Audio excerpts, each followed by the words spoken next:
కేవలం 7,999K up to 10 kgs వరకు బరువు తగ్గి అధిక బరువు నుంచి వచ్చే ప్రధాన సమస్యలను దూరం చేసుకోండి.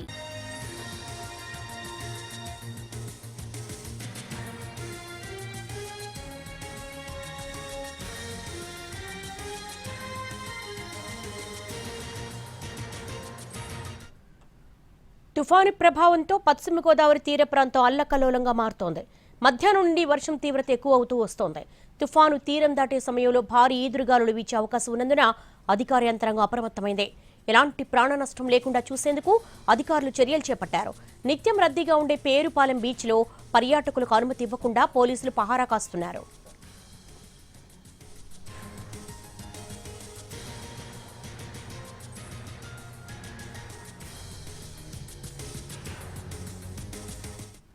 పశ్చిమ గోదావరి జిల్లాలో తాజా పరిస్థితిపై మా రిపోర్టర్ మల్లికార్జున మరింత సమాచారం అందిస్తారు.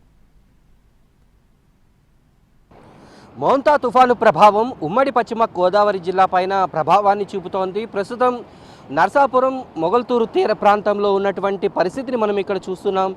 ఈ తుఫాను ప్రభావంతో మోళ్లపారు, పేరుపాలెం, చిన్నమైన వారిలంక, పెదమైన వారిలంక ఇలాగా పశ్చిమ గోదావరి జిల్లాలో సుమారుగా 20 కిలోమీటర్ల మేర ఉన్నటువంటి సముద్ర తీరమంతా కూడా అల్లకల్లోలంగా కనిపిస్తున్నటువంటి పరిస్థితి కనిపిస్తోంది. తుఫాను ఆ తీరం దగ్గరికి చేరుతున్న కొద్దీ ఆ అలల తాకిడి మరింత ఎక్కువవుతోంది. ప్రస్తుతం మోళ్లపర్రు బీచ్లో సముద్రం దాదాపుగా ఒక 50 నుంచి 60 అడుగుల వరకు కూడా ముందుకు వచ్చింది. అలాగే అలల తీవ్రత కూడా చాలా ఎక్కువగా ఉంటుంది. అయితే ఈ సమయంలో బీచ్లోకి ఎవరూ రాకుండా పోలీసులు కూడా ఓ పక్కన ఎక్కడికక్కడ పహారా కాస్తున్నటువంటి పరిస్థితి. ఈ బీచ్లకు ఎక్కువగా ఇక్కడ కార్తీక మాసంతో పాటు సోమవారం కావడంతో పుణ్యస్నానాలు చేసేందుకు భక్తులు పెద్ద ఎత్తున తరలి వస్తారు. కానీ తుఫాను నేపథ్యంలో ఏ ఒక్కరూ కూడా బీచ్లోకి రాకుండా ఉండేందుకు పోలీసులు ఎక్కడికక్కడ నిఘా ఏర్పాటు చేసుకుని ఆ బీచ్లో మొత్తం కూడా పర్యాటకులు రాకను కూడా పూర్తిగా నిషేధించారు. స్కూళ్ళకి కూడా ఈరోజు రేపు కూడా సెలవులు ప్రకటించారు.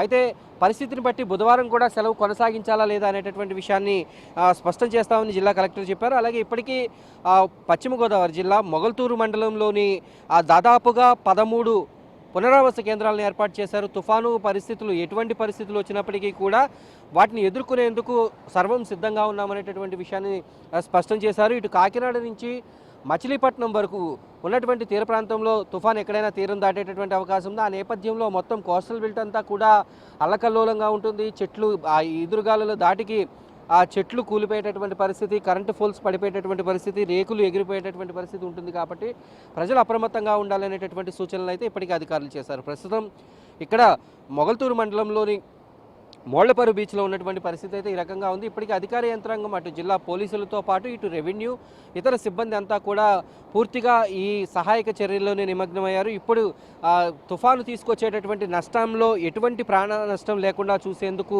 అధికారులు అయితే చర్యలు చేపట్టారు.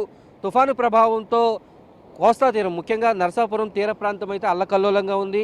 వర్షాలు కూడా పూర్తిగా మొగల్తూరు మండలంతో పాటు నర్సాపురం అలాగే పాలకొల్లు, యలమంచిలి ప్రాంతాల్లో కూడా ఈ వర్షం ఇప్పుడిప్పుడే మొదలైంది. ఇంకా వర్ష తీవ్రత పెరుగుతూ ఉంది. ఈ నేపథ్యంలో ప్రజలందరూ కూడా ఇళ్లకే పరిమితం అయితే ఎటువంటి ఇబ్బంది లేకుండా ప్రాణ నష్టం అనేది లేకుండా ఉంటుంది అనేటటువంటి విషయాన్ని అధికారులు స్పష్టం చేస్తున్నారు.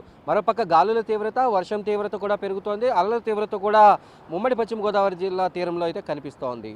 వీడియో జర్నలిస్ట్ కరి శ్రీనివాసరావు, మల్లికార్జున్, పశ్చిమ గోదావరి జిల్లా నుంచి.